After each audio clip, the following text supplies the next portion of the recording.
So, on behalf of the school, welcome all distinguished guests, in particular Ms. Lau, to the LSE. Welcome back. So, for the past 8 months, Hong Kong has been embroiled in a series of escalating protests and clashes between protesters and the police. The series of events was triggered by the government proposal to amend the extradition law, which made it possible for the Chinese authority to extradite fugitives in Hong Kong to face the charges in mainland. Whilst Hong Kong government insists such a move is necessary to close the existing loophole in the criminal justice system, many in Hong Kong fears that the real purposes of such a move is to lay open backdoor for the Chinese authority to exert increasing influence in Hong Kong. This would undoubtedly undermine Hong Kong's autonomy, especially judicial independence, under the one country, two system model as stipulated in the Sino-British Joint Declaration and the Basic Law. But since the beginning of the protest last June, and after the escalation of use of excessive force by the police, including the sieging of university campuses, as well as the general mishandling of the situation by the Hong Kong government, which greatly hampered the legitimacy of itself, the demand for protesters and the meaning of the movement have been broadened from the early demands of merely stopping the extradition bill into one that demand increasing scrutiny over law enforcement, safeguard human rights, and greater level of democracy in the territory. Some even begin to openly question the future of one country, two system, and Hong Kong's role and Hong Kong's position within the Chinese states. So I'm confident that Ms. Lau and Hamza would lead to a vibrant discussion on this topic. So before we turn the attention to them, let's put a hand together for both of them.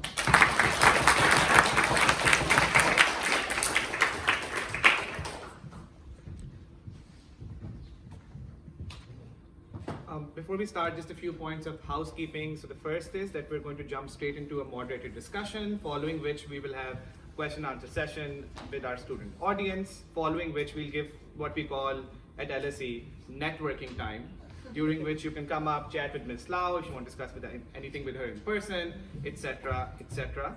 The second point of housekeeping is to do with free speech laws. So we at the LSE are very fond of free speech. It is a great thing.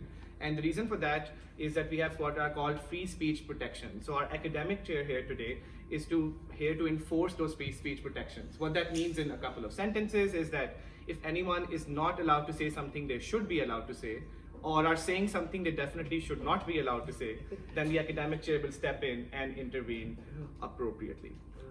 With that said, let's jump into this. And I want to start with today, and I literally mean today. So you met with officers from the Home Office, officers from the Foreign Office today, and the discussion touched upon Hong Kong. You wrote this very interesting op-ed in 1993 for the South China Morning Post, which was titled, interestingly, "Britain Must Do Its Duty." And then the content of the article was outlining how Britain wasn't doing its duty. This was specifically to do with the nationality issue. Let's start with the UK and then geographically work our way backwards to Hong Kong. Where do you think the UK comes in insofar as the Hong Kong situation is concerned? And how do you think the UK government's position has evolved over the past 27 years? Well, good evening, ladies and gentlemen, and thank you very much for inviting me here. I know today is Valentine's Day, and it is very kind of you to come and join me. And I'm sure you could have better things to do. I would doubt that, but go on. I would doubt it. So anyway, I'm very, very pleased to see you, and thank you very much for putting this together in such a short period of time. And well, UK responsibility. I think, I don't know whether you know my question to Maggie Thatcher. Please go on for the respect of the audience. Because I just came from Cambridge, where I spoke 2 nights ago. And actually they picked out the clip, because there was a clip of me. I was a journalist working for the Far Eastern Economic Review. And that was in December of 1984. And Mrs. Thatcher was then Prime Minister. And she went to Beijing to sign the joint declaration on the future of Hong Kong with then Chinese Premier Zhao Ziyang. And then after that, she traveled to Hong Kong. And then she signed it on the 19th of December. 84, and of course that's before most of you were born, so I feel so ancient. I'm not 100 years old, but I am old. Anyway, she came down 2 days later, and there was a press conference at the old Legislative Council, which was in the Hong Kong government complex on Lower Albert Road, and I was working for the Far Eastern Economic Review, so I put up my hand and asked her the question, and the BBC and other television captured it. That's why I got the clip, and they showed it at Cambridge the other night. And I said, Prime Minister, 2 days ago, you signed an agreement with China, promising to deliver over 5 million people into the hands of a communist dictatorship. Is that morally defensible? Or is it really true that in international politics, that's what I study here, the highest form of morality is one's own national interest? Geez, I really hope you can see the clip. You look at the Iron Lady, my God, she was so patronizing. Let me tell you this. We have done our best for you, We have done this and that, and and if we hadn't done it, you'd be very upset, but we've done all this. And then she said, everyone in Hong Kong is happy with the agreement. Everyone is happy. And you may be a solitary exception. And according to George Orwell's book, 1984, solitary exception is a definition for insanity. So that's what she thought of me, 1984. And to prove her wrong, I got myself elected to the Legislative Council in 1991 with a whopping majority. But this question of Britain's responsibility for the people of her colony, and the Britain has run Hong Kong for 1.5 centuries, and then she handed us back. And the thing is, during my time at the LSE, I was here in 1982 studying international relations. And you know who also studied here at that time? The president of Taiwan, Tsai Ing-wen. She was studying law, and I studied international relations. So I met Tsai Ing-wen then. And during that time, I had a very busy 9 months because I have to study, I have to do my MSc. But TVB asked me, hey Emily, they have the executive council that's coming to the UK to meet the Prime Minister about the talks on the future of Hong Kong. Can you get a crew, go out and do some interviews? So I have to go out, book a crew, get a car, and go into the Parliament and interview the MPs and interview the Hong Kong executive councillors. And also there was the Falklands War. Well, of course you're also young, you don't remember. But the Falklands War, Falkland Islands near Argentina, very far away. But how come there was a war? Because the Argentinian government invaded the Falkland Islands. And that was a British colony. And how many people lived there? 1,800. And several 100,000 sheep. Then President of the US, Ronald Reagan, called it an icy cold bunch of rocks.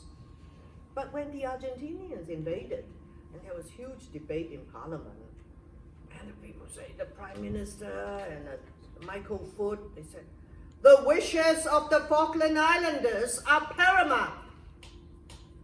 And what are the wishes? We want to remain British.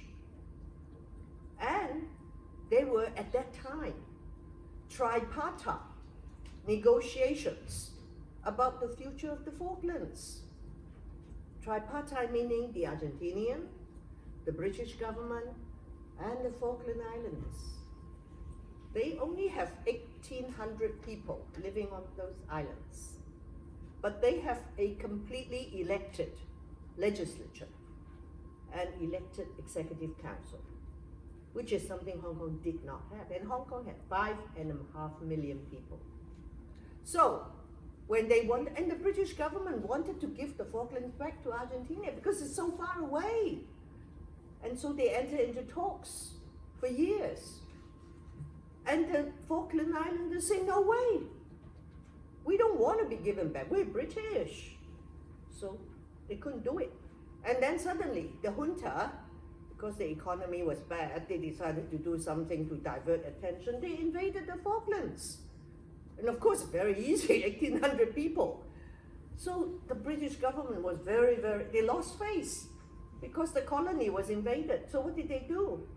And with the help of the American government, they went to war with Argentina over the Falklands. They even used the Atlantic conveyor. They didn't have a big aircraft carrier. They went down all the way to the Atlantic Ocean. And of course they could win. The Americans supported it. But that was the same time. Yep, the reason I'm asking this question. I want to you're just getting ask, there. Yeah. And then about the talks on Hong Kong, they were bilateral negotiations in which Hong Kong played no part. And then what did the British government say about the Hong Kong? Oh, the situation of Hong Kong is unique. So the wishes of the Hong Kong people is nothing. So that is a problem. And then after the Falkland War, what did Britain do? Britain decided to give full British citizenship to the people in the Falkland Islands. And then what did they say?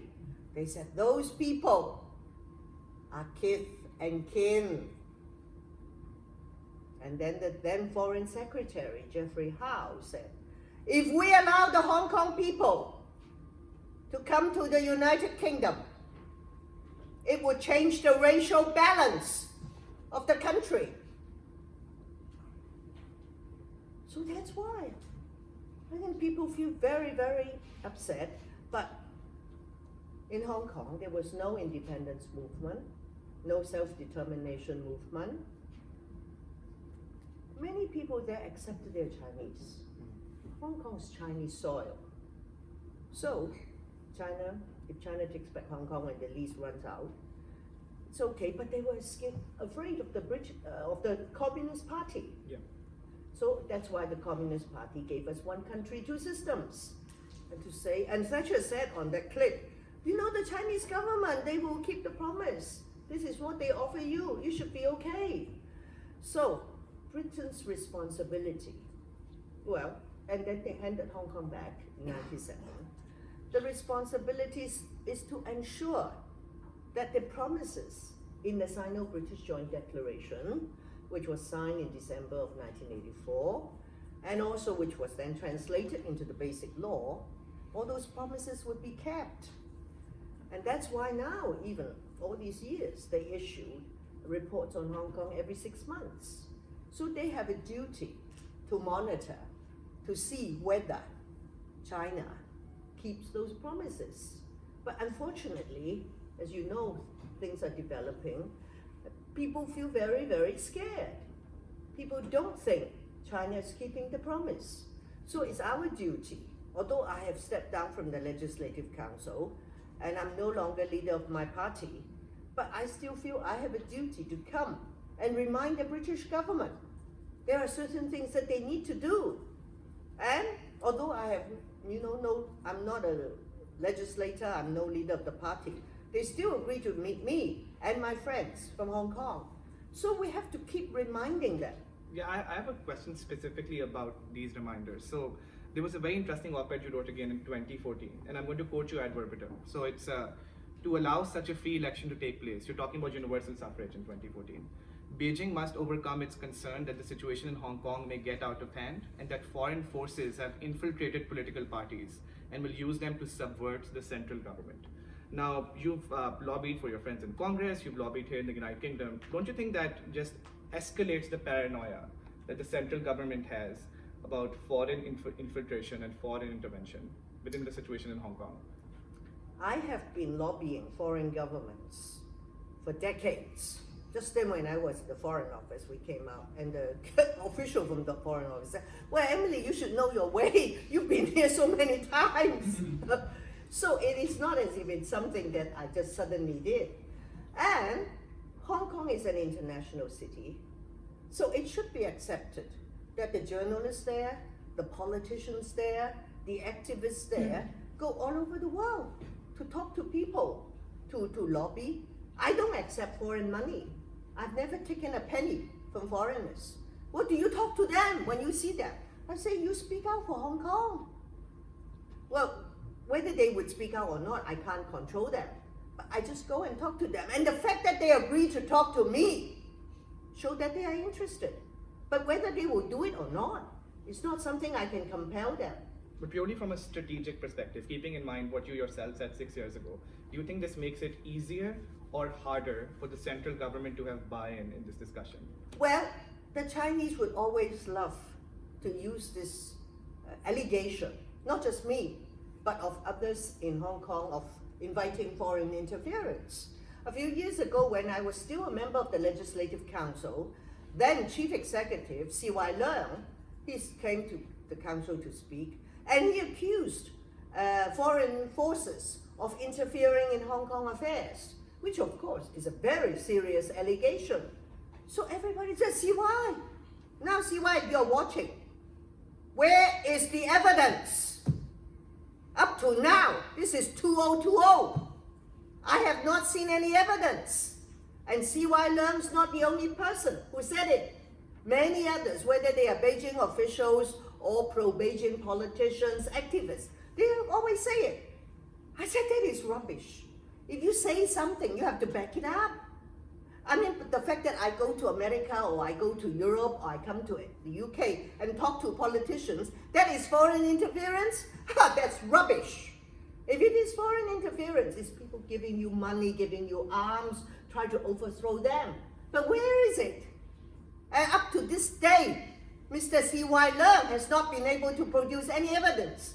And all the other people, whether it's pro-Beijing politicians or people in Beijing, who said it, they haven't produced any evidence. So, but I will continue to travel to places where people are willing to talk to me. But why do I do it? Because Hong Kong is a very small city. We need our friends in the international community, and I regard all of you as friends. You may come from different countries. I hope you will see us as a friend, and when you see your friend in need, you will help your friend. So you will tell your government, you will tell your member of parliament to say, hey, Hong Kong is in trouble. Why do you not let us speak out for Hong Kong? And I thank the international community because in the last 8 months, you keep seeing Hong Kong on your television screen, isn't it? The media, they are very, very concerned. They keep reporting. Your politicians, many of your governments have spoken out. We need their help to tell Beijing, hey, cool it. Do not try to crush Hong Kong. We need to tell them, and we will say it in Hong Kong, but we also want the voices of the international community to come out and tell Beijing not to do it. Some of our international friends, so everyone, broadly speaking, who wants to be taken seriously is against the police brutality. Everyone who wants to be taken seriously is against any sort of executive overreach. What they are confused about, generally speaking, for the average lay member, is what exactly the protests stand for. So in December, I watched an interview that you did with Rappler, and there, in the opening remarks, you explicitly said that the people of Hong Kong don't want a revolution. In fact, they don't even want independence. They don't want to overthrow the government. What do the protesters want, in your view? Because this in itself is a matter of contention, depending on who you're talking to. Yes, of course, there's freedom of expression. And when I speak, I don't think I represent the 7.5 million people. But I think that when I said that they don't want to mount a revolution, and from LSE, you should know what a revolution is. Is to use force to overthrow the government. I don't think people want that. But, of course, many want Carrie Lam to step down. And if she steps down, what's going to happen? There will be a by-election. A by-election of the Chief Executive Election Committee, which consists of 1,200 people, even less than the population of Falkland Islands. They will elect another chief executive. And I think that what the Hong Kong people wanted initially was to get rid of the bill, which she only agreed to do after many months of protests. And then because of the police brutality and all that, and so many people were arrested, the people wanted justice. Okay, you arrest so many protesters. Why don't you arrest some policemen? Because they beat up the protesters. And it didn't happen. So people say, why don't we have an independent commission of inquiry? They wanted that. Of course, some asked for amnesty for the protesters. And some would say, we cannot just give you an amnesty. We have to have an investigation. After that, the panel will say, maybe we can give some people amnesty.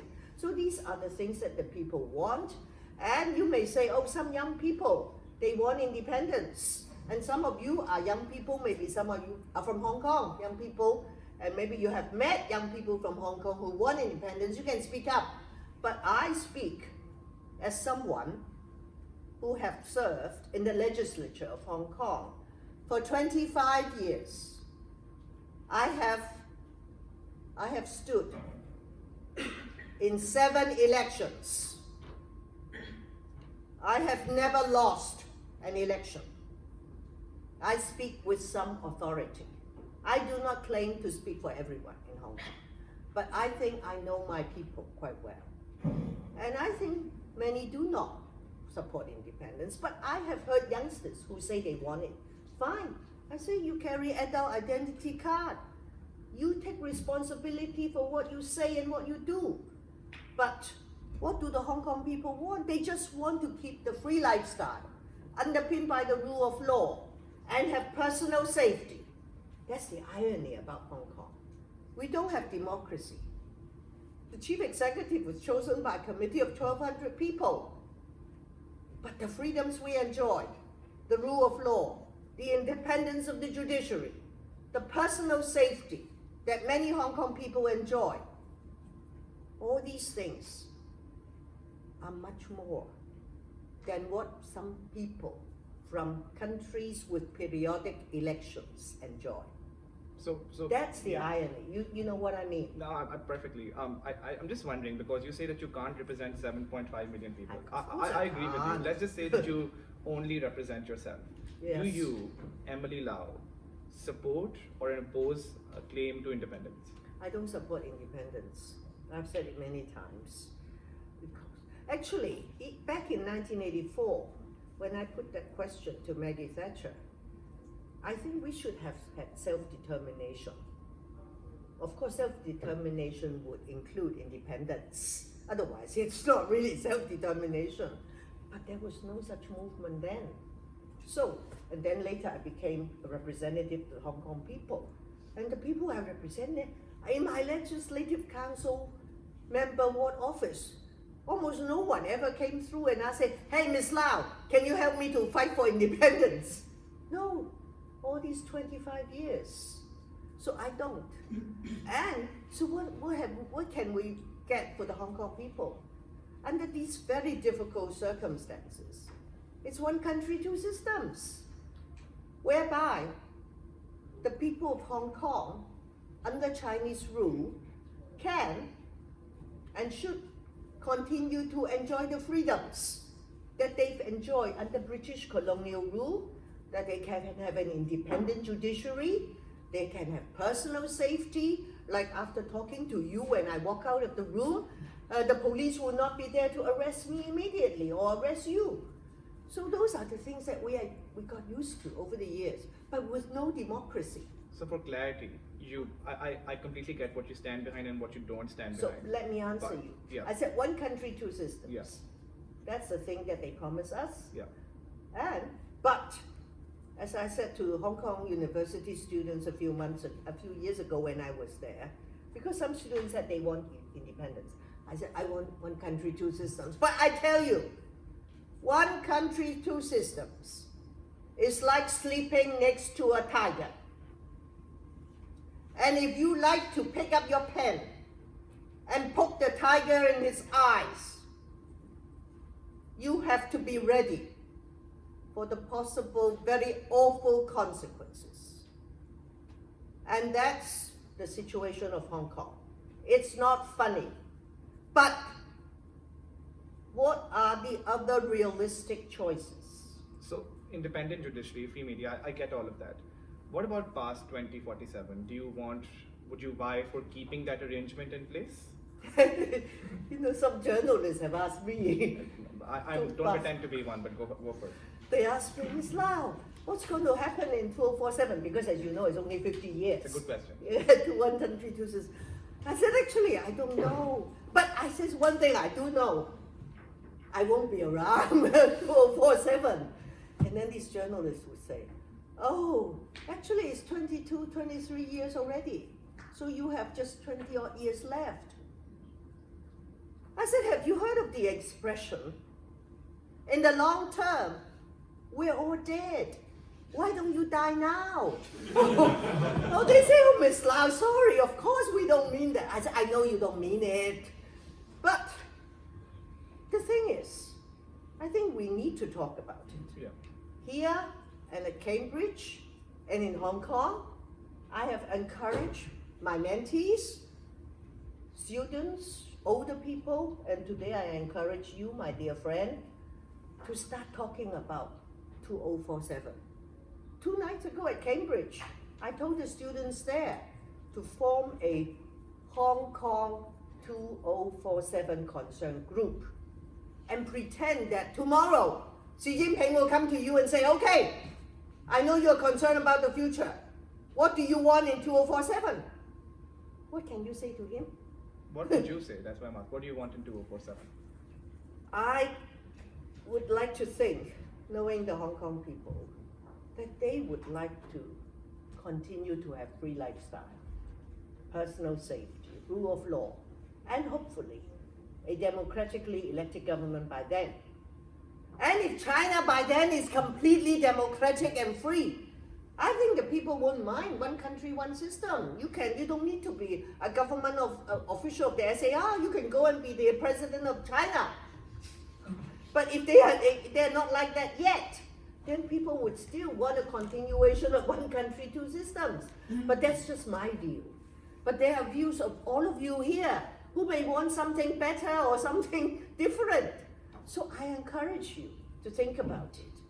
And I think it is very important, and I told my friends in London, that you help to start talking about it, because the responsibility of Hong Kong, of Britain for Hong Kong, should go beyond 2047. Although, of course, the joint declaration, the one country, two system policy is for 50 years.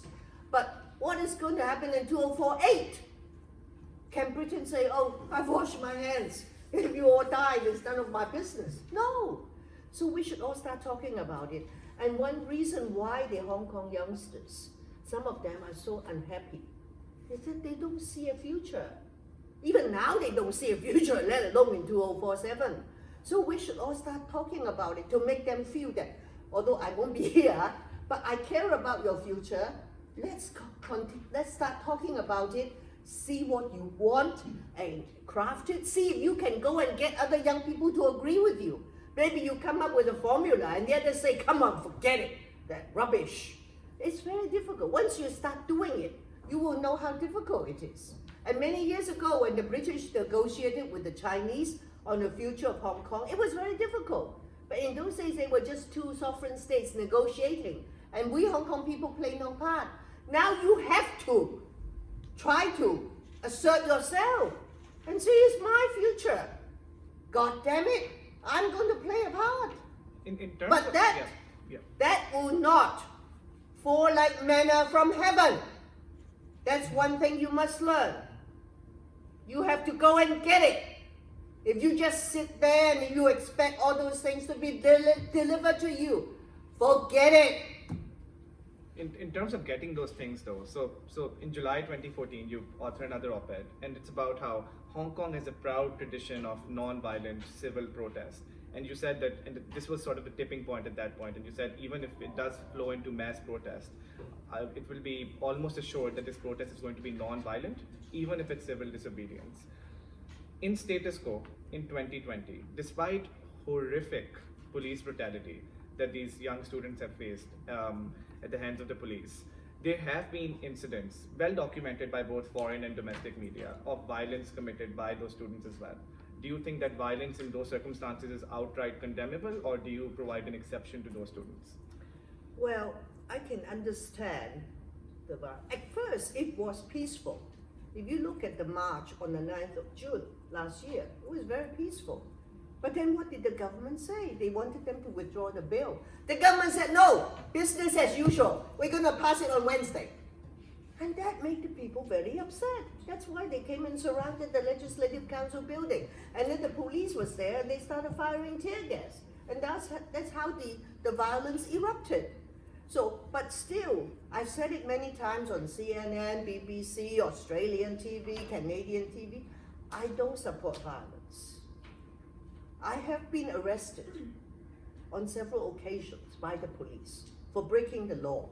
First time was in December 1996. So they haven't charged me. And if they charge me for breaking the law for illegal assembly, I would plead guilty. And if they send me to jail, I will not contest. That's what I am ready to do. But if others, they want to resort to violence, well, those are the laws. You use your personal safety to fight against the authorities. So, but people want to do it. As I said, they are people who carry adult identity cards. They take responsibility for their action. And when I wrote what I did then, it was not just me mouthing it.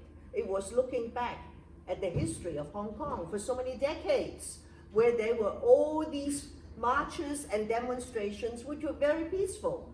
Then things changed. Even when you look at the occupation in 2014, there was some violence, but by and large, it was very peaceful. We had 79 days of occupation of Admiralty. So things have changed. People resorted to violence, and then the police, of course, the police violence was very brutal, and that's why it provoked even more violence. And we want that to stop. And we say, okay, let's have an independent commission of inquiry to see why these people resorted to violence, why the police beat people up like that, and some people alleged that there was foreign interference. Okay, let's investigate where the money had come in, where the arms had come in. So I think things have changed in Hong Kong. Yeah. And but specifically about the actions of the protesters, though. So one of the demands explicitly is amnesty and the recategorization of it from being riots to being a democratic protest. In that sense, a lot of legal scholars, and I've talked to a bunch of people at the LSE, have expressed concern that giving out amnesty to these protesters significantly undermines the integrity of the justice system, because it presumes that the justice system won't be fair to these individuals, and also undermines it for future cases. How do you deal with that? well, I think this discussion in Hong Kong too, and I think many of the people think that amnesty may come, but not now. We should have the investigation. And after that, the commission can recommend certain people may get amnesty, but certain crimes which are terrible, they should not be given amnesty. So it's not that, oh, we don't do nothing, oh, amnesty for everybody. I think that we have to tell the protesters that, you know, it cannot happen like that. But if we have an independent inquiry, after that, they come out with proposals. Maybe in the meantime, the prosecution can wait until the inquiry. That's why the inquiry is very important, and the inquiry must be conducted by people with integrity, people that the people trust. If you just have a bunch of rubber stamps or a bunch of puppets doing the inquiry, forget it. Nobody will accept it. But if you do have serious people that, you know, people can have confidence in, they do the inquiry, they come up with the recommendations, then maybe, then the amnesty or whatever, those questions will arise at that time. In all fairness though, part of the reason for why this had been at a halt is because the government response seems to be, there needs to be a stop to the violence. In fact, you yourself in the 2014 op-ed talked about the importance of a cool-off period. You need a cool-off period to deliberate so that you can effectively move forward. In this case, it doesn't seem to be a cool-off period. If you want the independent commission, realistically, you won't find the capital for that if you have 1 million people marching on the streets. What do you do then? Well, if we have 1 million people marching, and I think very soon you will see 1 million or even more, because after this Wuhan virus thing blows over, that people will continue to march because, as I said, people are still very angry. They're not satisfied. So one occasion is the 1st of July, which is the anniversary of the foundation of the founding of the SAR.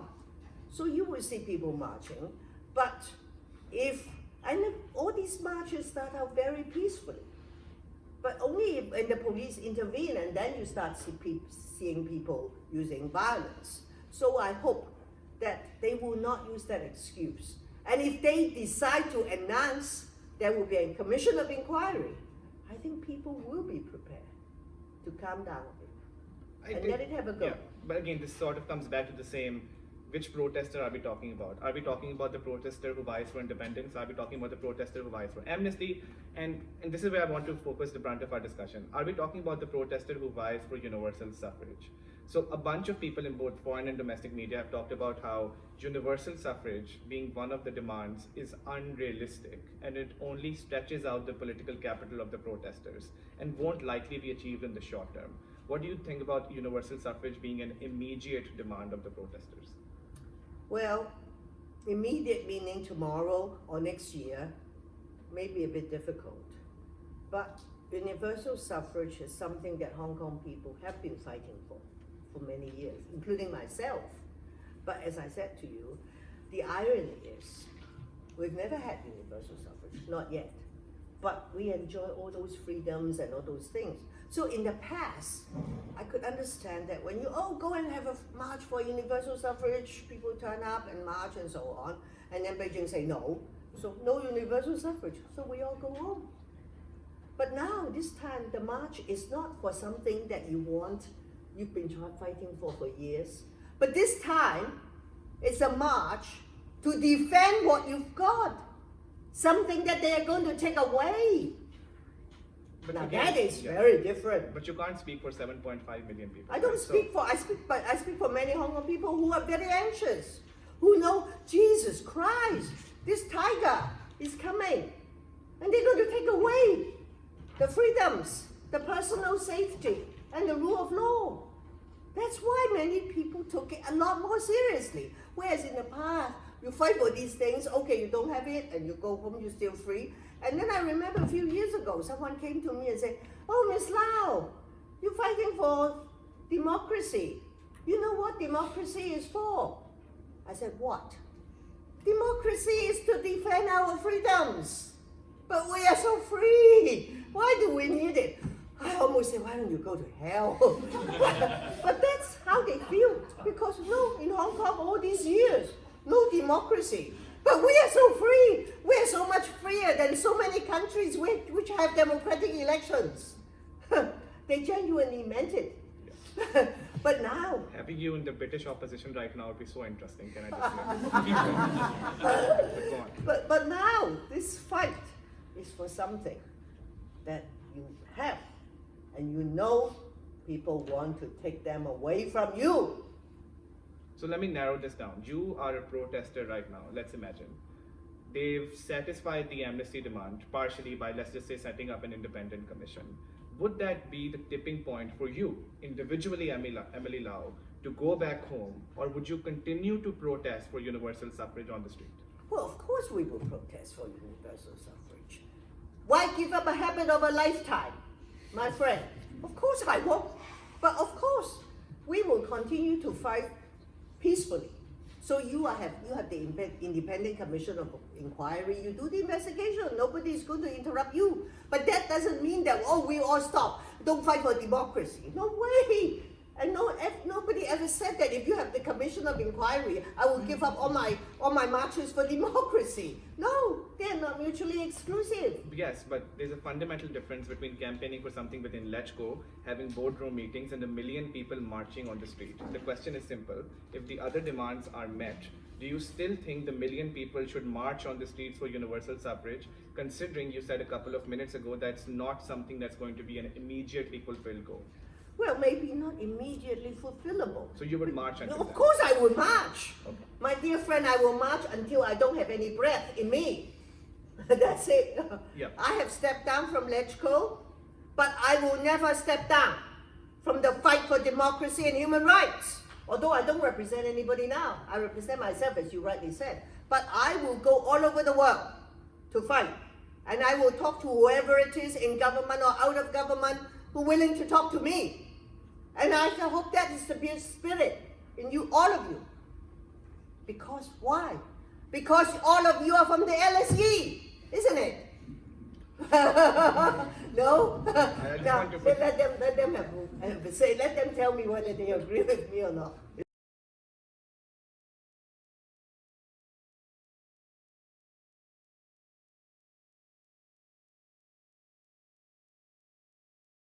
In any case, the reason I mentioned this is because what you're realistically looking at then is a long-term protest. And the reason I asked this is because in the same interview in Rappler in December, you said, and you were saying this in terms of the Chinese government is being pressured. You said businesses are going bankrupt, people are being unemployed. And you were saying this within the frame of the conclusion is that the Chinese government is under pressure. But I was thinking, if you're going to protest universal suffrage, conceding it's a long-term goal every day, and people's businesses are going bankrupt, and people are being unemployed, surely there's some weight of moral responsibility to care about those people as well. Of course I care about those people. But the fact that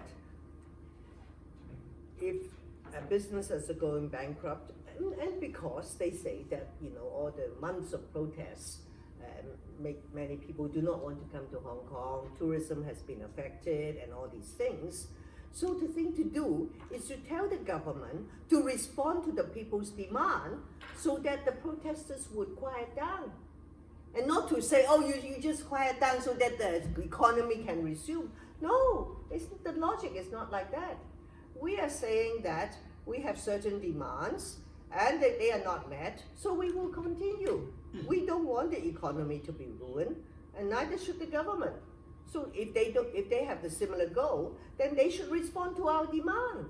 So you would continue to campaign for universal suffrage even at significant economic cost? I'm just narrowing you down.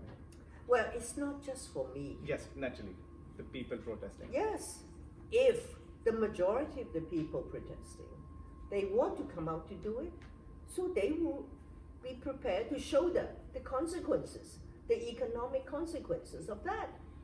And the people who are losing their businesses and the people who are being unemployed, do you think the rational reaction for that person is, I should go talk to the government, or is it, I hate these protesters? Well, some may think one way, some may think the other. So it's up not to them. Strategically perfect option, is it? Yeah, but if many of them do not like it, they will not come out to protest. So in Hong Kong, at least, they are free to do it. Not in mainland China.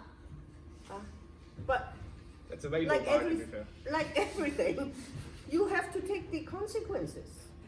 It's for the people to decide. And if they say, oh, if I protest, I ruin the economy, I won't protest. So there will be very small protests because the vast majority do not want to. But if many of them still turn out, then you know that in spite of the horrific economic consequences, they still want to do it. Because to them, that is very important. So that's something you have to learn in life. But you have to make choices, sometimes very difficult choices. They have to be made. You have to live with the consequences. That's true, but in this case, you might be at risk of making their choices for them. So for instance, there's still a difference between the majority of Hong Kongers supporting the protesters and still a significant number of Hong Kongers supporting the protesters. So for instance, 800,000 people isn't 3.6 million people. There's still both significant groups of people, but in one case they're the majority, in the other they're not. The fear seems to be for many people that the point at which you have what is a significant number of people, but still a significant minority of people on the street, in your vision of change perhaps for the next few months, then you have less and less buy-in, and now you're making economic decisions and consequential decisions for people who have nothing to do with the protest, perhaps don't even in principle agree with them. But then what can we do? If the basic law guarantees your right to take part in protests, then you can. And as a result of protests, there are some consequences. What can you do? It's very difficult. But it's for the people to choose whether they want to turn out or they don't. And if they don't, then they'll have no protests. And if many do turn out, then okay, some bad consequences may follow. That's life. You can't have it both ways. You can't have all these protests, but the economy continue to boom. If that should happen, that would be great. But sometimes it doesn't happen like that. Yeah, yeah. When are we going to open up to them? In Because- about 2 to 3 minutes. The discussion is getting too tense, but Too it's tense. just I'm enjoying it. Why is it tense? your amicability is truly contagious. But there's a difference surely between me quitting my job and going to protest versus me being fired from my job because someone else is protesting. I hope you see the nuance there. I just want to put this out there. But what can I do? I- Maybe these things can happen. But if people know it and they still turn out to protest, what should I say? Don't protest because this guy's going to lose his job? No. What we want to do is tell the government, if you can do certain things to respond to the people's demand, then we won't have these big protests. That's the thing that we want to target. Okay. The last question I want to sort of chat about is, so over the last 6 months, there have been a lot of protests, and the response from the Chinese government hasn't exactly been reflexive and introspective insofar as the response to the protests is concerned. In fact, they've appointed a new head of the Hong Kong and Macau office, who isn't exactly perhaps the most pro-Hong Kong democracy individual in mainland China. So clearly the intuition there seems to be that the response isn't necessarily we are facing economic damage, let us respond to this and sit down with these protesters. In fact, a lot of financial experts say the response seems to be, how can we shift this economic activity and displace it to mainland China as quickly as possible? So there's people talking about how some of this activity they're trying to shift to Shanghai, some of this activity they're trying to shift to Beijing.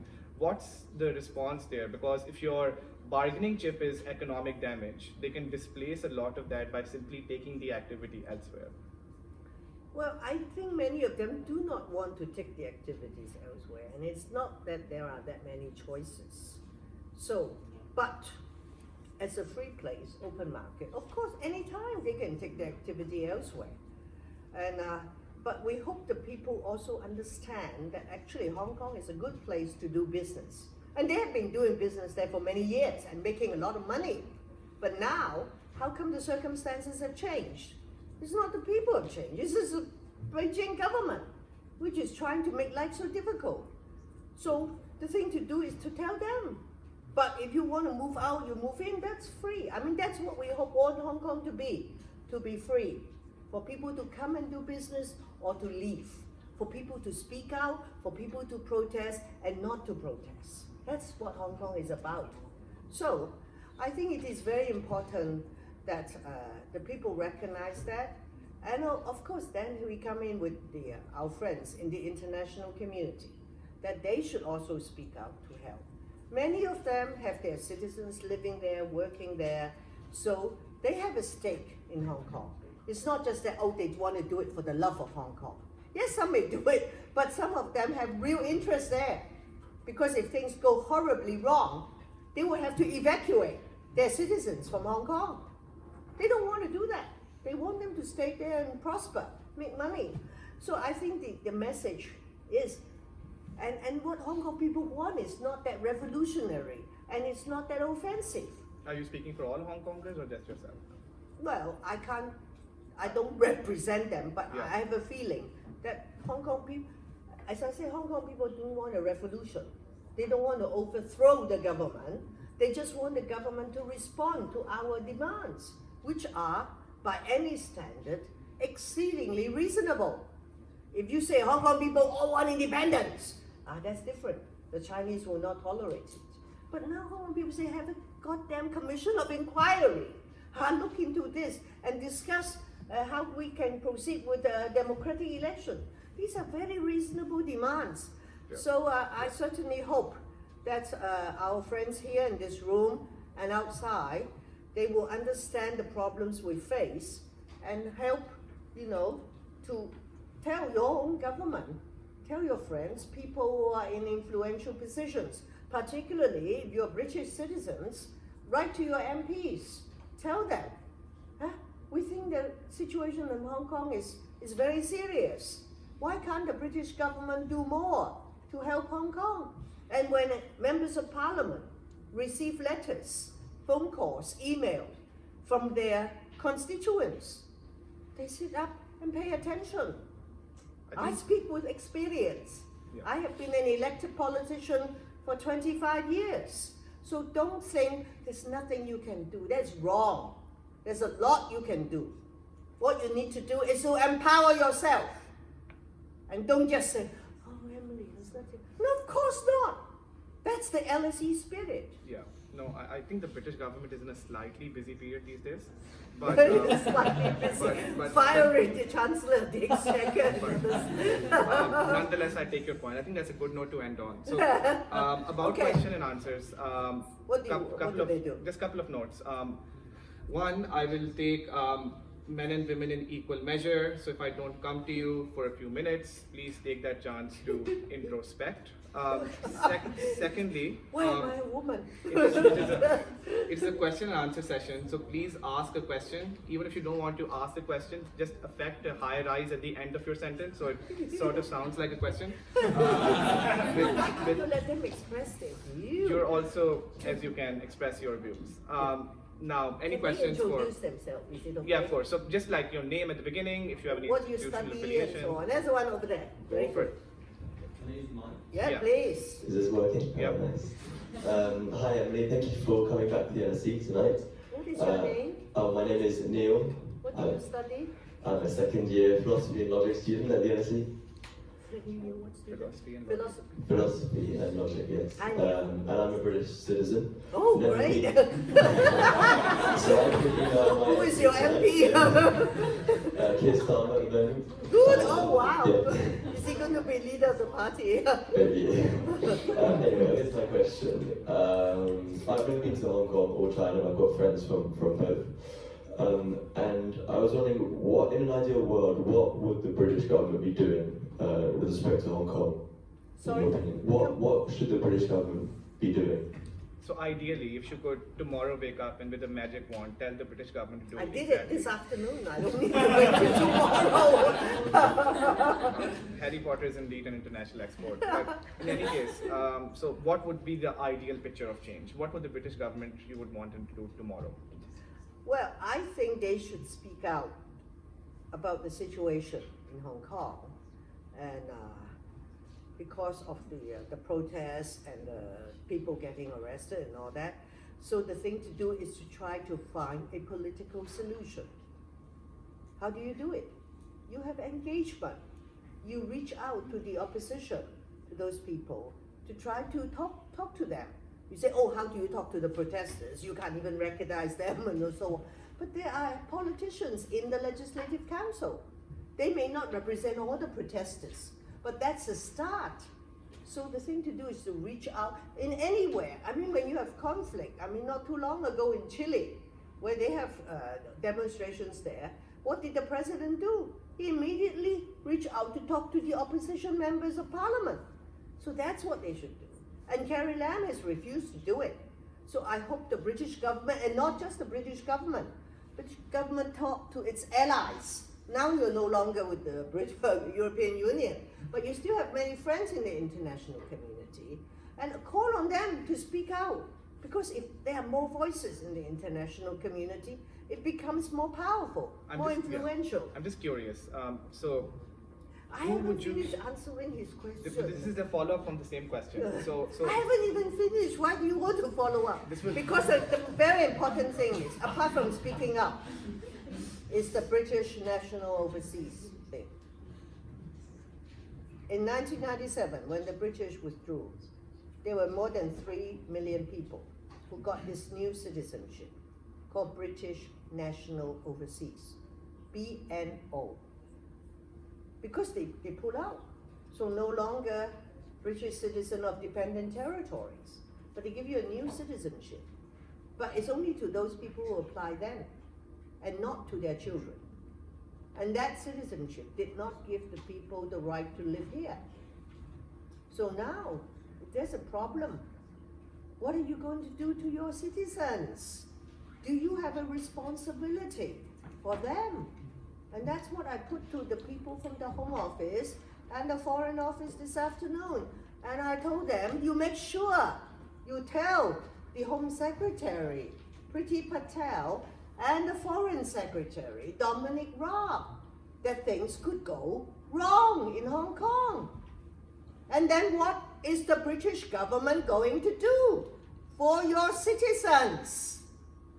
And you are British citizen. You can actually tell me what you think your government should do. Well, just if you look at British colonialism, do you think this is something?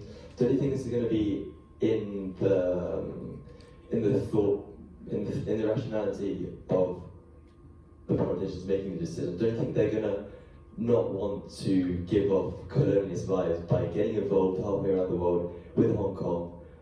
And sorry, what? Come again. So the question is that there's a colonial hangover in the United Kingdom, and I think this will play a part in the decisions. so they might feel that if they overreach in helping the Hong Kongers, it might be a manifestation of a colonial mindset. So what? I think the Hong Kong people wanted support, colonial mindset or not. It's the fact that you have run the place, the colony, for 1.5 centuries, and when you pull out, you did not give Hong Kong people the right to elect their government, and you did not give them any protection. And hence my question to Maggie Thatcher. But you're a British citizen, I'm not even BNO. Well, you have the right to say, but if you object to it and you tell your MP, hey, don't listen to Emily now, don't give it to her. That's why I want to hear what you have to say. I mean, you have the right. I'm not a British subject. I don't have a constituent MP. But I take your point. But you should also think that colonial mentality or not, it's a question of responsibility for a place that you've run for 1.5 centuries. And you left them in a lurch. Any other questions? Before, very quickly, purely in terms of helping Hong Kong, which Prime Minister would have served you better, Jeremy Corbyn or Boris Johnson? I don't need to answer. See, the answer already. So, I think when you mentioned Jeremy Corbyn,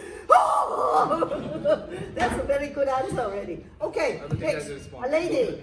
No lady want to ask question? There we go. No, no, he's person not a lady. No, there's someone right in front of her. There, please, woman, please. Yeah. Good evening, Miss Lau.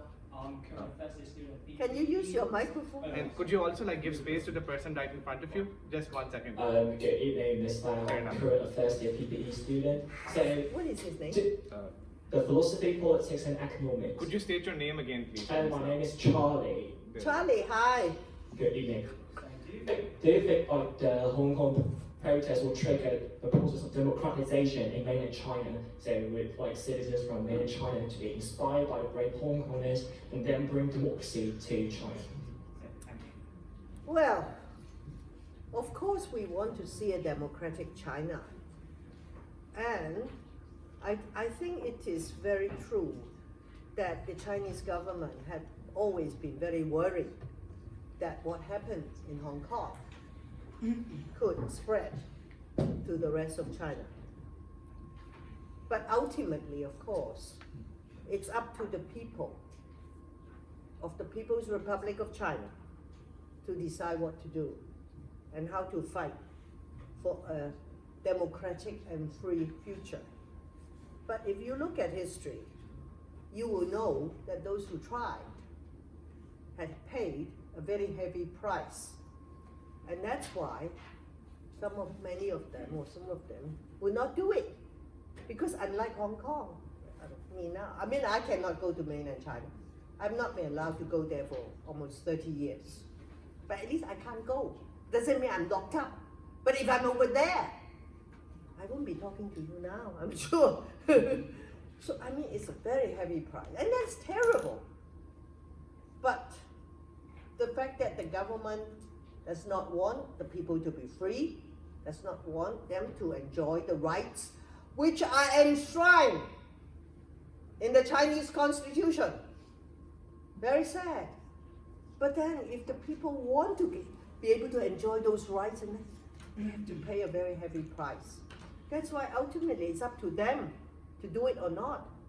And I can't even go there, so I cannot go and stir things up, but if you try, there would be very serious consequences. So it's no kidding. And the fact that the government is very concerned about that, we know.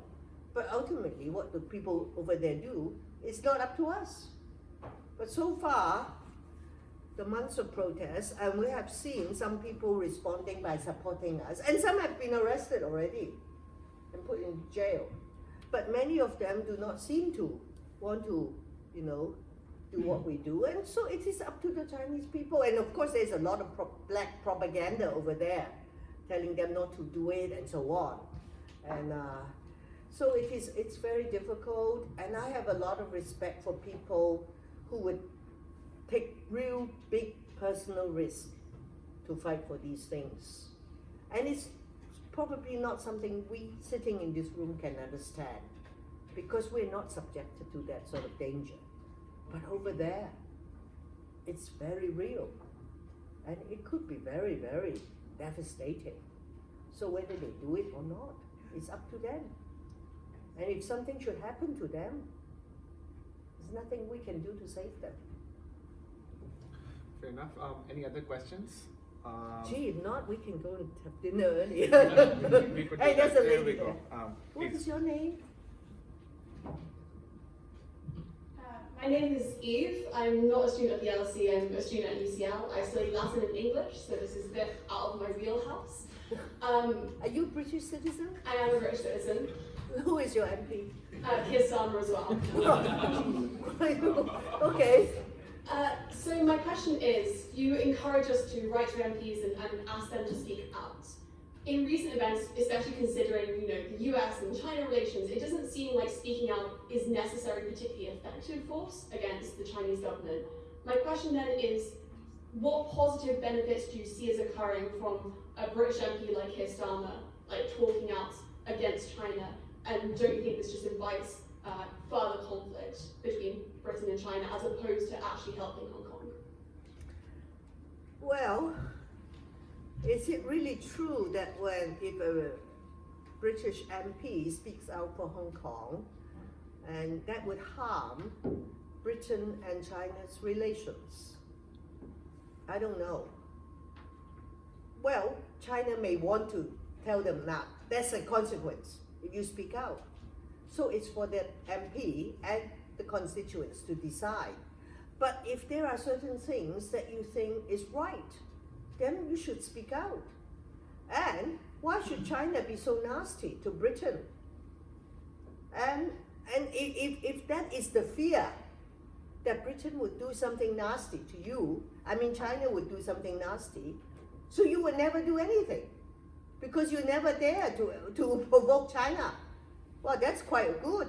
If someone say, nah, you do that, I'll do this to you, so you never dare to do it. So where is your personal integrity? You just get intimidated like that. And the thing is, what you say is something that is reasonable. It's not that you just go and besmirch them and say something. No, it's saying something that people think is what any honorable person would say. But like what I've said several times, whatever you say or do, there are consequences. We know that. And if you say, well, I speak out for you, Hong Kong, I have bad consequences for Britain, so I will not speak out for you. If that's what you choose to do, that's your wish. But I would like to think that, we've run this place for 1.5 centuries, now these people are in trouble, and how come we don't just say something for them? What can China do to us? Yeah. Do you want to quickly follow up on that? Go. Yes, I completely agree that we have a moral responsibility to do so. My question is, say for example, best case scenario, Boris Johnson comes up, delivers a speech, condemning what's happening in Hong Kong and arguing for universal suffrage and all these sorts of things. What do you think is the positive outcome that comes with that, other than us feeling morally nice that we've agreed with something? Well, I think if Britain and if other countries continue to speak out, that would have some influence on China. Well, on the other hand, if nobody speaks up, Britain doesn't say anything, America, France, Germany, nobody says anything, I think the situation would get a lot worse. Okay. This side. Anyone on this side, please? Gentleman in the back. Go ahead. Hello.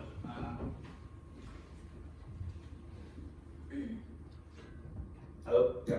Hi. I'm a young friend of Emily from Hong Kong, but I flew in from California. I want to make a. What's your name? My name is Alan. My apologies. Alan Chang from California now. I want to make a quick response in the hope of addressing the concerns that our British friends are having vis-a-vis their MPs. And I think I would like to quote the last governor of Hong Kong, Lord Patton of Lawrence. Chris Patton wrote in his book, in his dealings over several decades with the Chinese Communist Party and/or China, that we in the West have to learn how to negotiate and not just kowtow to China, because at the end of the day, we can see from a lot of the strategies that they're employing in terms of international trade and all that, it's the kowtowing. Even if you do not kowtow, they would still, talk deal with you. That is, I just want to do a quick quote on Chris Patton on that. Yeah. Thank you. Any other questions? Anyone here? Gentleman in the back. Go for it. Hi, my name is Rushain. I'm a first year PP student. I'm Sri Lankan, so no stranger to Chinese intervention. But in the past couple of, maybe let's say the last decade, I think China has been making moves to exert its economic, political influence, at least regionally. My question to you is, to what extent do you think the outcome of the situation in Hong Kong will determine or at least change China's perspective on their regional policy in terms of what they're doing with the Belt and Road Initiative and like a countless number of political initiatives that they've taken? I think actually many of my friends from the international community, they view the Hong Kong case as very important because it shows you how China would react. And if we can persuade China to act in a civilized way regarding Hong Kong, I think that would also help China to understand how it should treat its friends in the international community, like in Sri Lanka and elsewhere. Because what I have been saying, whether it's in Canada or here in the UK, is what we want is for China to understand something called reciprocity. You come to the UK, the students here, the academics, business people, the journalists, they come. This is an open society. They get access to many things. That's fine. That's the way how people live here. But you go over there, you don't get many of the things. And if you are not lucky, you get arrested. So how come? Why do we put up with it? You come here, I give you all this. So how come I go there, you don't give to me? But then these governments, they don't demand. Yeah, you come here, you get open sesame. I go there, many things I can't get. And you accept it. And that's not fair.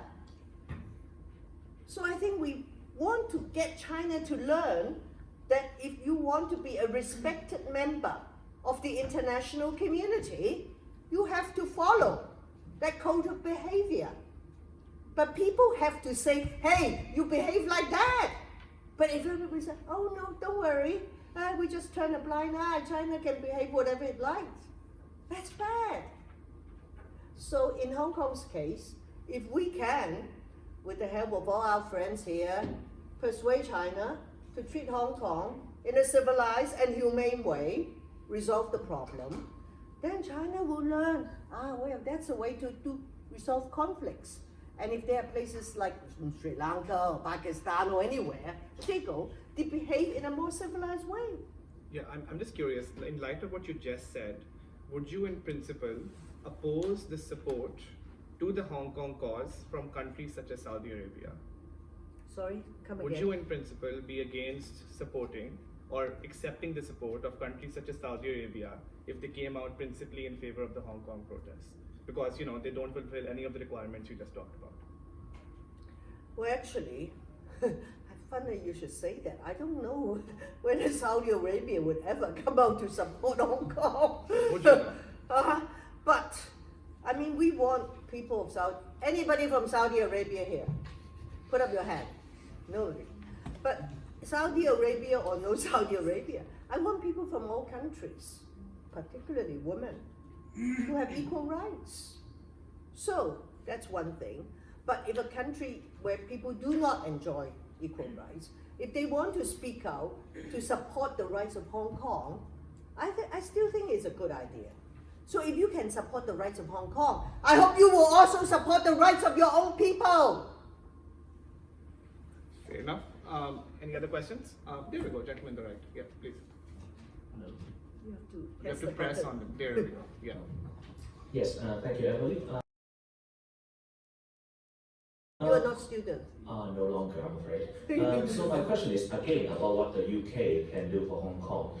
I mean, if you are aware there are still Brits that plays part in running Hong Kong, such as the judges, British judges in the Court of Final Appeal, and there are still British police officers serving in Hong Kong police, some of which are actually commanders, which orders the operations, allegedly.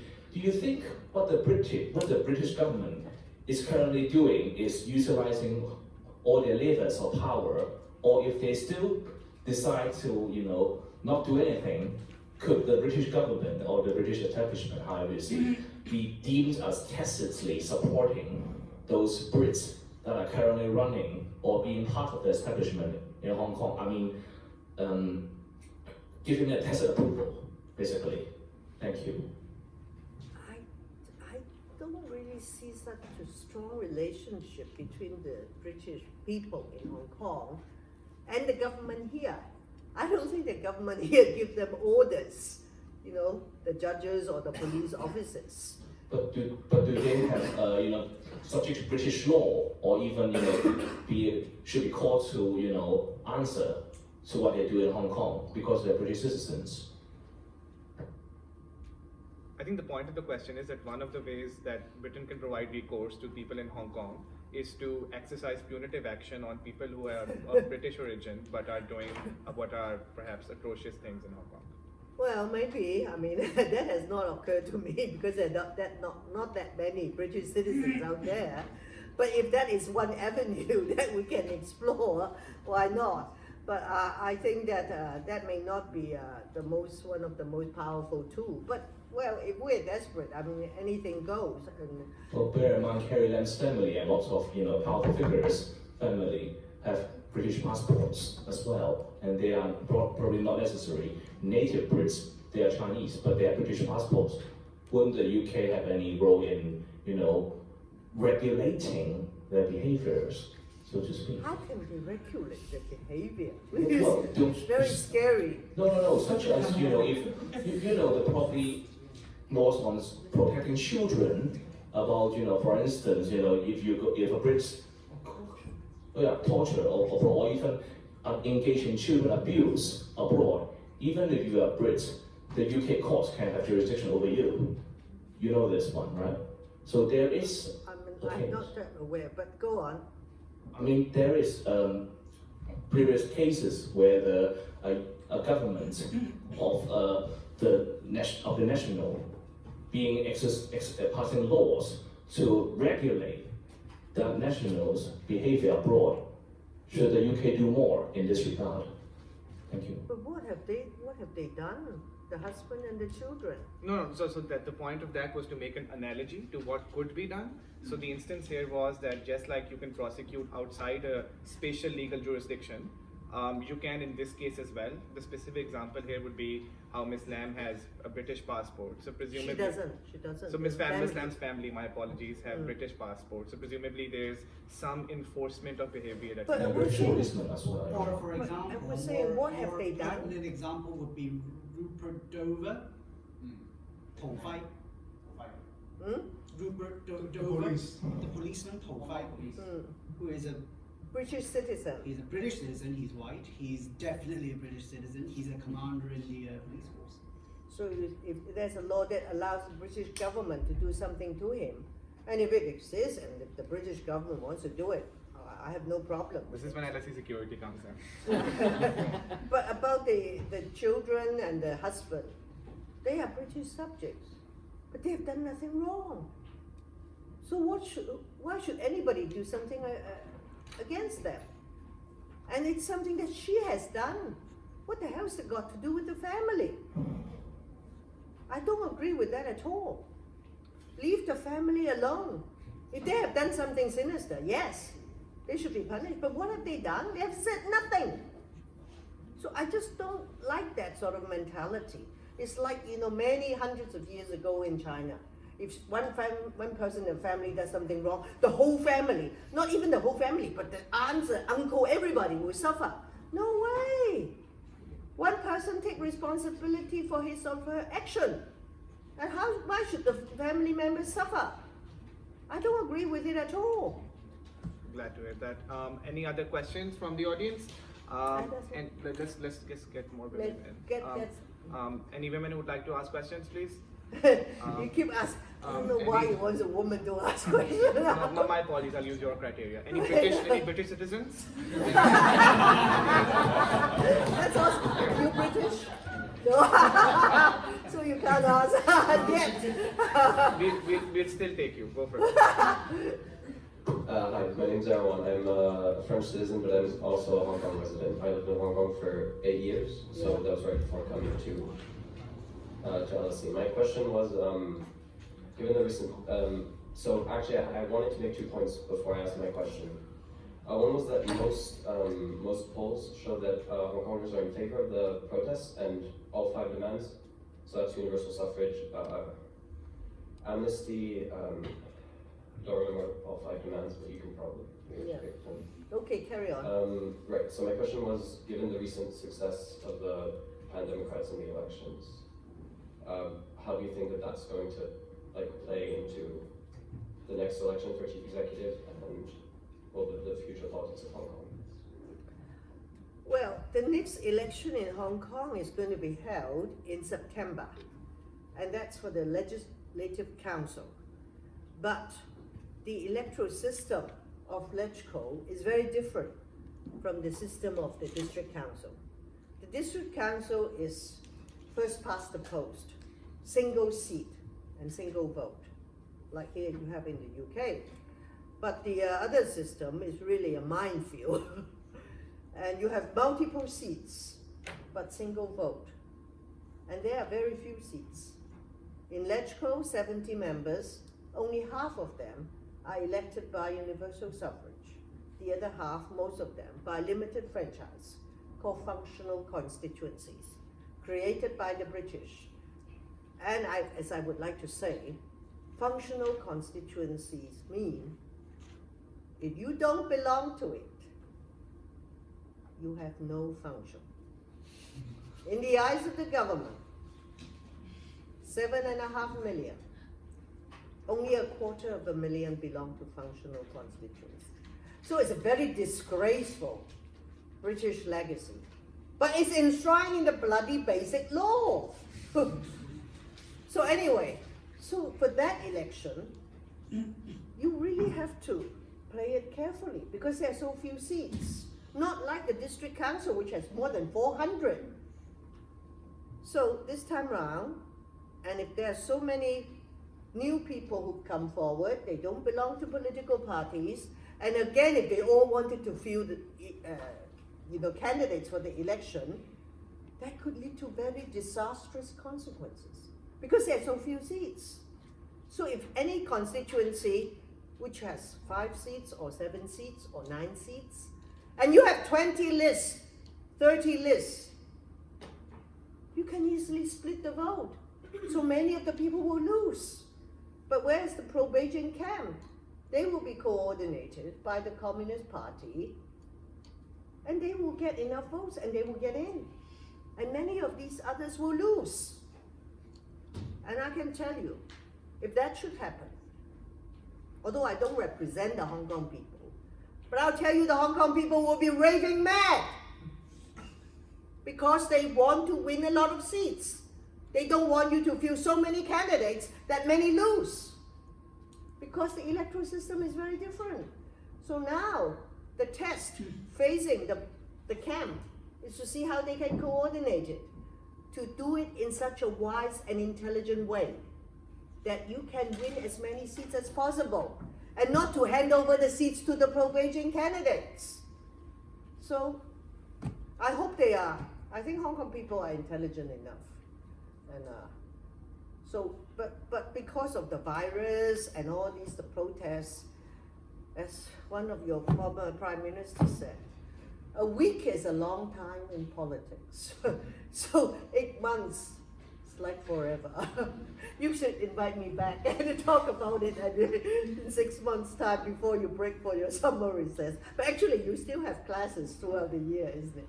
Yes, what is your question?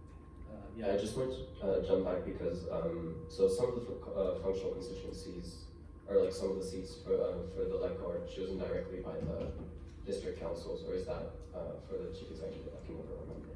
Well, there are six seats chosen by the district councillors. Okay. One is the old functional constituency, meaning the 400 odd district councillors, they form an electoral college. They can elect one member to LegCo. The other 5, that's a creation of my party. It's only district councillors can nominate, and only district councillors can stand, but all of Hong Kong can vote. So, but now given the success of the November election, so that small circle, 400 odd, because the Pan-Democrats have more than half, so they would definitely will return a pro-democracy member to LegCo in September. As for the 5 big seats, then I don't think they can sweep the board, because it's all up to all the Hong Kong people. They can still have enough to nominate 1 or 2 members from the pro-Beijing camp, and then the others will be nominated by the pro-democracy people. But it's up to the Hong Kong people to choose. So let's see how they choose, in September. Yeah, let's take the last set of questions, and then we'll also leave a significant amount of time if you want to come up in person, chat with Ms. Lau, something that you don't want to ask in public perhaps. Any other questions on this side? I'll take the gentleman over there. Go for it. Hi, I just want to ask. What is your name? Jonathan. Jonathan, what do you study? Geography in LSE. Yeah. So I want to ask, what do you think about, you compared the Chinese Communist Party as like a sleeping tiger next to us. So what do you think is the best approach if we should deal with a sleeping tiger? And do you think in the past 20 years post Hanover, do you think the work of the pro-democracy camp has worked well when dealing with the Communist Party? Yeah. That's a very broad question, but I'll still. Well, actually, it's not a sleeping tiger, it's wide awake. The thing is, if you provoke it, there could be very dangerous consequences.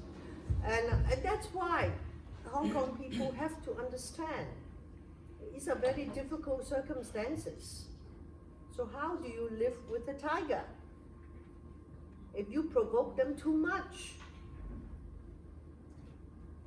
what would the tiger do? Are you prepared to live with that consequence?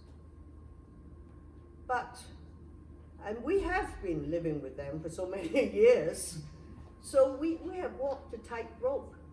But also, China has made promise to the United Kingdom and the joint declarations lodged with the United Nations.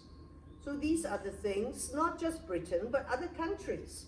Recently in the G7 meeting, different countries also say, hey, we support the joint declaration.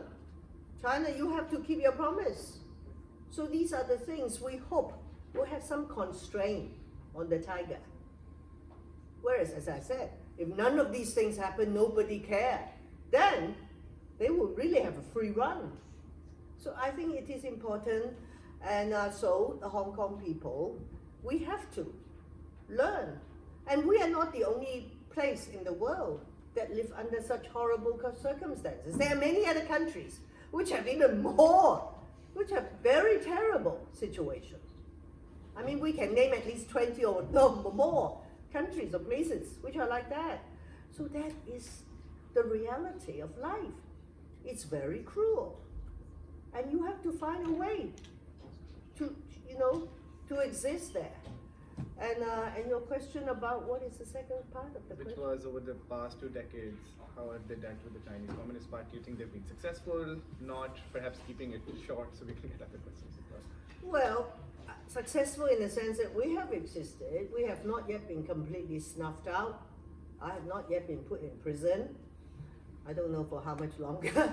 but we just have to keep fighting. But if we are very scared, then we don't do it. Then maybe we may not be locked up. But then we've lost a lot already. But if we continue to exercise our freedoms, there could be consequences. I know that. We should all know that. Whatever you do in life, there are consequences. Don't think there is none. No way. Don't kid yourself. Fair enough. Do we have any other questions? Thank you. They have, There's oh, one this over one. there as well. Yeah, go for it. Yeah. Do mention the one question she's thinking of right now. Do answer it. Oh, I'm not British. Oh, there we go. I'm also a woman. What is your name? It's Aditi.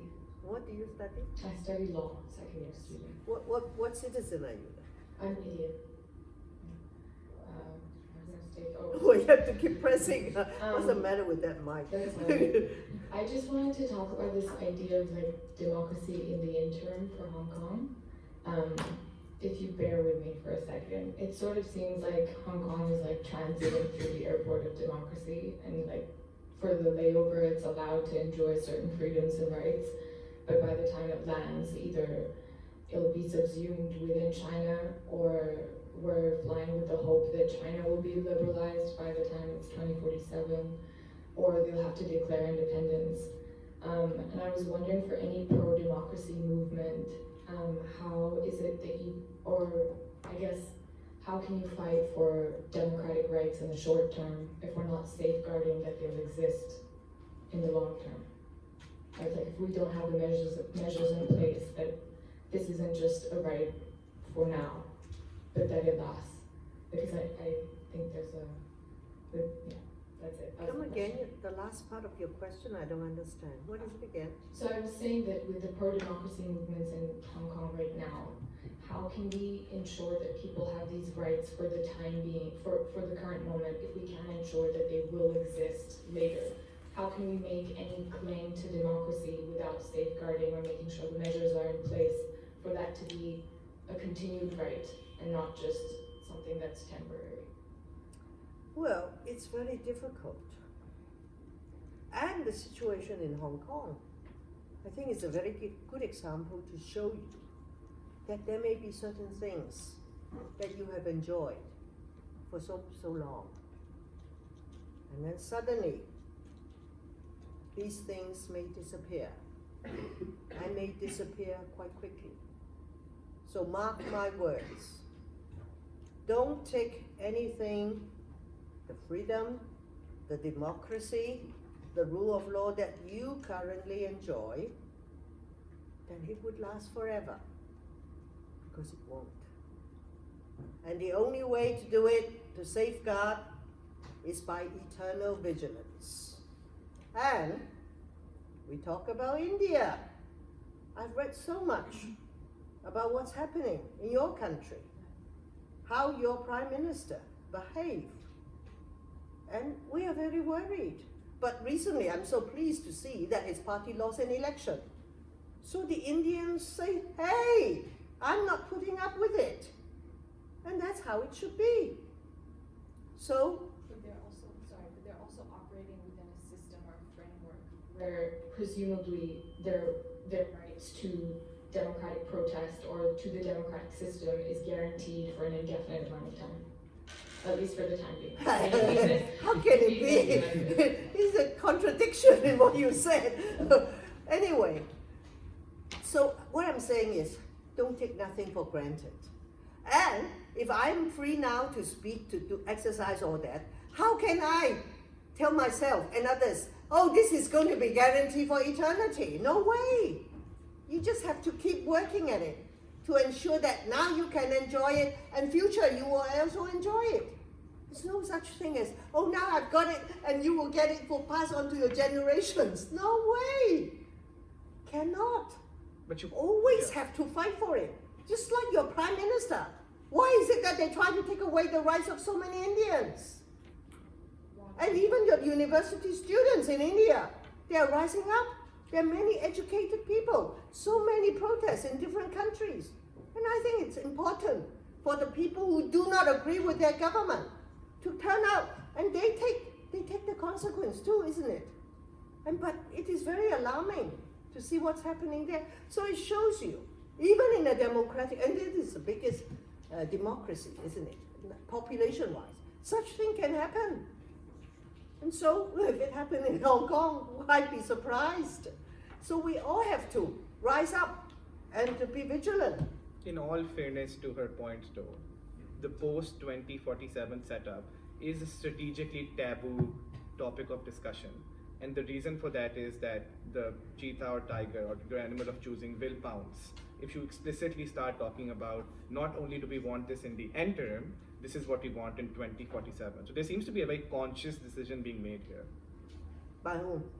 I wouldn't claim to speak for all Hong Kongers, but for some of the protesters. I don't think the Hong Kong people don't want to talk about 2047, but just that they are faced with so many problems now that they want to try to solve those problems.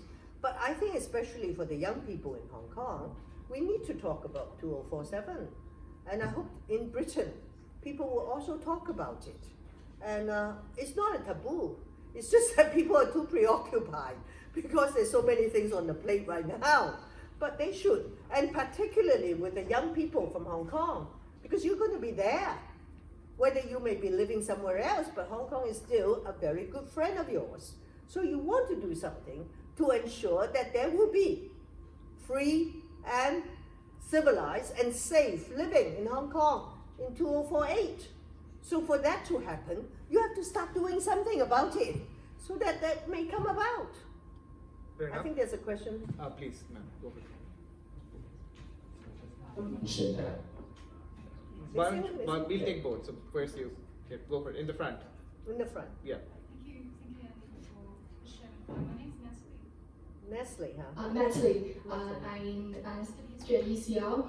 I've got a question which is actually following What up do a you question. study? I study history at UCL. So it's actually a following question of Jonathan's. He described China as a sleeping tiger, and I feel like China is a quite Machiavellian country, which they have no respect for civilization, civility in the international community, and they use whatever method possible to just achieve the goal, as long as it's effective. So would you suggest any institutional forces using the resources of the government, for instance, trying to internally negotiate with those officials to present Hong Kong's interests, and also why it is the best way for China to devise a strategy as Hong Kong and to preserve Hong Kong's interests eventually. So yeah, would you suggest like any of these internal resources that we can employ to more effectively tackle the China's presence in the Hong Kong's political history? Would you mind rephrasing just? Would you suggest any institutional resources that we can use? For Are instance, these international institutions or maybe domestic? just government. How our Which government government? officials can try to interact and negotiate with Chinese officials in a more informal way and try to eventually maximize the interests of Hong Kong. So this would be, for example, British officials negotiating with Chinese officials. Is that the intuition? I think it's the Hong Kong government's official. Okay. Do you think there's any strategy already? Or? Well, unfortunately, the Hong Kong government officials, they are servants of Beijing. They are not there to represent the Hong Kong people. particularly with the likes of Carrie Lam. So they are not going to represent our interests and talk to Beijing. So we have to speak up for ourselves. If you rely on them, forget it. You know, you look at the way they behave. I would think most Hong Kong people would think that they are there to defend our interests. So if those government officials do not defend our interests, what do? Well, we defend our own interests. That's what we should do. If you rely on people who are not there to help you, you're wasting your time. But as I said, Hong Kong people are not fighting for a revolution to use force to overthrow the government. No, they don't. They can't do that. They don't want to do that. But you know those people are not going to speak for you. So what do? You speak for yourself. And you get together. You get organized. You get mobilized. And speak for yourself. That's how we defend our interests. We'll take the last two questions and everyone can come up in person, perhaps chat. There's three. I'm sorry, you already had a question. Please go for it. Yeah. Did he? Yeah. No, Well, he didn't. No, The because one- you the already guy in asked the white. question and then you raised your hand behind her, remember? No. It just literally happened 2 minutes ago. Oh. Yes. So there's also a follow-up question to his question. Okay. So you mentioned that. What is your name? And I'm now doing IR in history and LSE as well from year one. International relations and history. What is the name? What's your name? Kelvin. Kelvin. Yeah.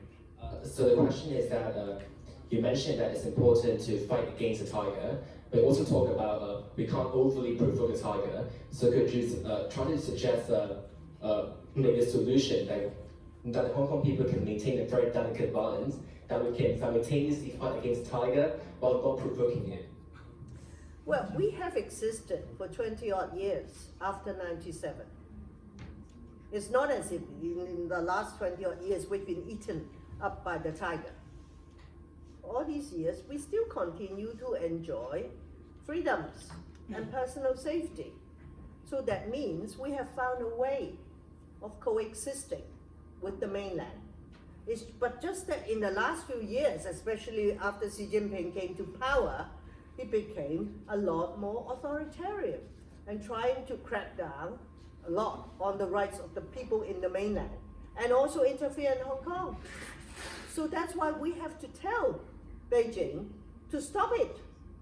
If they resorted to how they behave initially after the handover, they left Hong Kong alone. So it's not as if they couldn't do it. They did it, but now they changed. So we have to keep telling them, and for us to tell them it's not enough. That's why I've come to the UK to ask our friends here to help, to keep telling them. So the fact that we have existed for 20 odd years, one country, two systems, is not completely destroyed. But it's just that it is under so much pressure that people become more and more anxious. So we want to tell the Chinese, why don't you just lay off? Let us run our own internal affairs and don't, interfere. So it is possible, and it has been done. But it's just that Xi Jinping became so unreasonable and so restrictive that make people feel more and more pressurized and become very scared. Yeah, we'll just take one last question, then you can always approach the speaker. Yes, please, the person in the pink shirt. You speak. What's your name? I'm Matthew. I'm a second-year economics student. You're speaking to a room of people who ostensibly care about making the world a better place. How is Matthew, can you speak You are speaking to- slowly, yeah. please? Sorry. To the microphone. Sorry. Otherwise, I can't hear you. You're speaking to a room of people who ostensibly care about making the world a better place. How is that achieved? And I don't mean us emailing our MPs, but rather dedicating a lifetime. Do you think it's best to do this working within the system, working for a bank, donating money, standing as a member of parliament, or outside the system, protesting on the streets? What do you think the best way to achieving change is? So the question for the rest of the audience is that the assumption is that all of us here are good people. They want- That's a very big assumption. I was thinking. And all of us want to bring positive change in the world. Yeah. If that is true, there are two possible ways to bring that change. One is to work within what they call the institutions or the system, which is to say, do the government job, get into the bank, get that money, and then try to, for example, donate to the right causes. So this would be working within the system. And the second is to perhaps try to change the system in certain foundational ways, which is protesting, perhaps even going as far as a systematic critique of the foundations of that very government. So for someone who wants to bring about positive change, you being a progenitor of change, what would you suggest? Working within the system or outside the system? I think you do what you want to do, what you are good at. And that's very important. I tell my mentees and others, you go and do what you want. And if it is something you enjoy, you want, you don't mind if you work 16 hours a day. You love it because it's something that you like. And I hope it's something meaningful. So it is go and pursue something you like, whether you want to work as a civil servant, you become a politician, or you become a banker, or an engineer, or a musician, or a teacher, whatever. I mean, this is a big society. There are many people with different roles. But so long as they want to do something for the good of the society, and that will be it. So, you know, if I tell you to do something and you don't like it, you not do it. And I don't want you to do it. You just go where your heart and your mind lead you. And then, but I think in politics, it is important. We need to have good people in politics. And you say, oh, well, actually, most of the people in politics are so nasty and they're so terrible. And some of them are very selfish, very self-serving. Just like there are all kinds of people in the world. So we want to encourage good people with integrity, with honesty, to go into politics, to serve, so that all the seats in the political arena will not be taken up by all the greedy and selfish people. But if you don't like it, don't go into it. But I would think that some people should go into it. Why not? Sometimes I like to tell my mentees, you know, there are always people in government, in high places, who make decisions which affect the lives of all of us.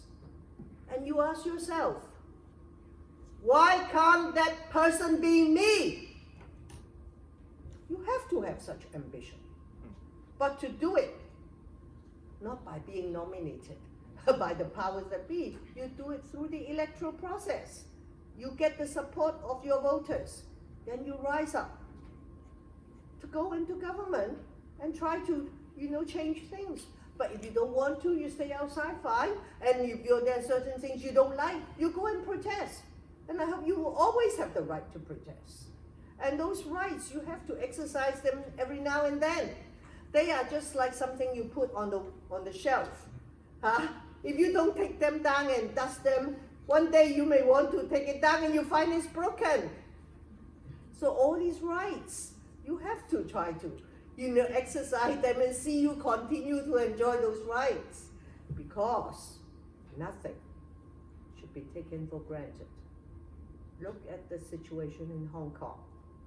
There are certain things that you think you've enjoyed for so long. And within a short time, many of those things may disappear. And that's why people are so anxious and so fearful. So that's the lesson for all of us. Don't take nothing for granted. Great note to end on. Thank you very much for coming. Thank you. Thank you.